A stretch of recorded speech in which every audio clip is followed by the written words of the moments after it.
बार्शीमध्ये मराठा समाज पुन्हा आक्रमक. उपोषणकर्ते आनंद काशीद यांनी अर्धनग्न होऊन दंडवत घालत आमरण उपोषणाला केली सुरुवात. छत्रपती संभाजी महाराज की जय. मनोज जरांगे पाटील तुम आगे बढ़ो, हम तुम्हारे साथ हैं. मनोज जरांगे पाटील तुम आगे बढ़ो, हम तुम्हारे साथ हैं. मराठ्यांना ओबीसी मधलं आरक्षण मिळालं पाहिजे. मराठ्यांना ओबीसी मधलं आरक्षण मिळालं पाहिजे. कोण म्हणतंय देत नाही, कोण म्हणतंय देत नाही.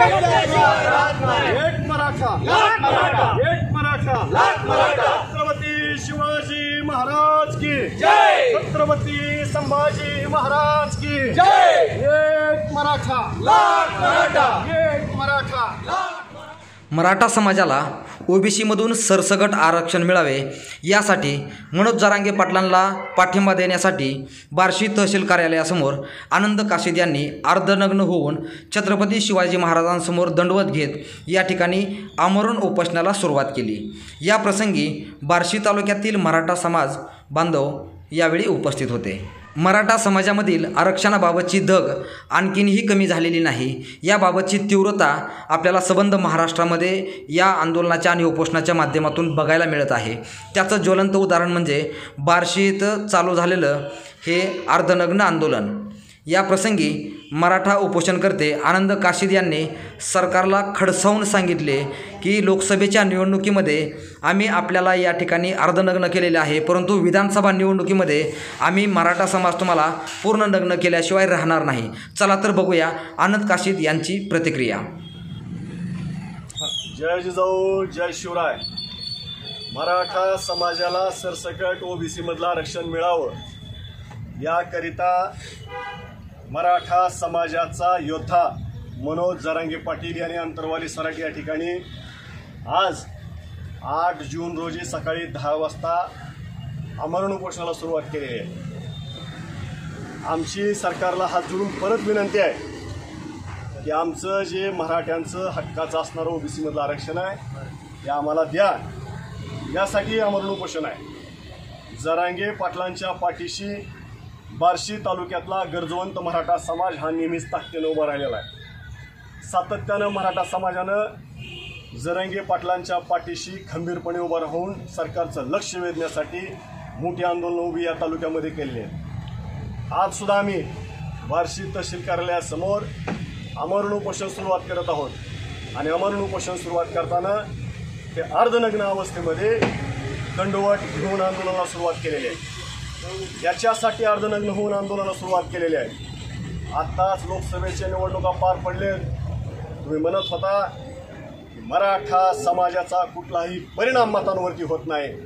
मराठ्याने ते दाखवून गेलंय की आमच्या मतावरती परिणाम होतो आणि आम्ही सत्तेतल्याला खाली खिचू शकतो ही ताकद आमच्यामध्ये आहे. आज आम्ही तुम्हाला अर्धनग्न केलेलं आहे. आम्हाला सुद्धा तुमच्यामुळे अर्धनग्न व्हायची वेळ आलेली आहे. सरकार मायबाप, जर आमचं आरक्षण नाही दिलं तर लक्षात ठेवा येणाऱ्या विधानसभेला तुमची पूर्ण कपडे काढल्याशिवाय मराठा समाज शांत बसणार नाही. गोष्ट तुम्ही लक्षात घ्या. म्हणून मराठा समाजाचे ओबीसीचं आरक्षण आहे ते आम्हाला द्या. आमच्या कुंडी नोंदी निघालेल्या आहेत, त्यांना तुम्ही दाखले देतात. ते दाखले सुद्धा देताना प्रचंड वेळ लावला जातोय. नुसतं दाखलं देऊन वेळ लावला जात नाही तर पडताळणीला तर त्याच्यापेक्षा पुढची जीव घेणे तुम्ही प्रक्रिया आमच्या समाजासोबत तुम्ही करत आहात.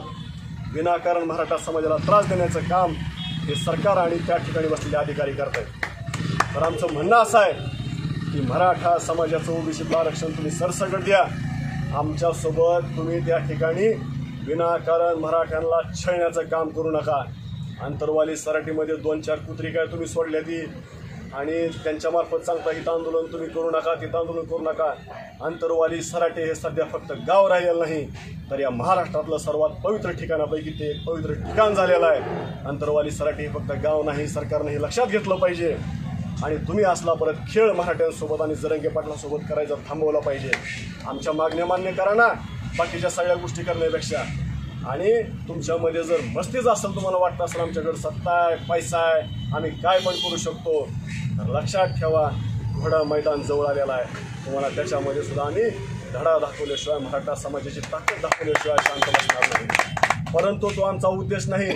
कधीच मराठा समाजाने, गरजवंत मराठा समाजाने राजकारणाचा विषय घेतलेला नाही. आम्हाला राजकारणात पडायचं पण नाही. परंतु तुम्ही जर आमच्यासोबत आरक्षणाचा असाच खेळ करणार असाल तर तुमच्या सत्तेचा खेळ खंडोबा केल्याशिवाय मराठा समाज शांत बसणार नाही. ही गोष्ट लक्षात घ्यावी. पुन्हा एकदा आमची सरकारला हात जोडून विनंती आहे. या आमरण उपोषणासाठी जरांगे पाटील तिकडे बसले आहेत. इथं बार्शीमध्ये सुद्धा आमरण उपोषणाला सुरुवात झालेली आहे. लवकरात लवकर तुम्ही आमच्या समाजाच्या आरक्षणाचा प्रश्न मिटवा.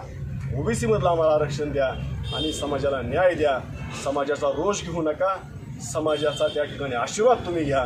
एवढंच आम्ही तुम्हाला विनंती करतो आणि थांबतो. जय जिजाऊ, जय शिवराय. छत्रपती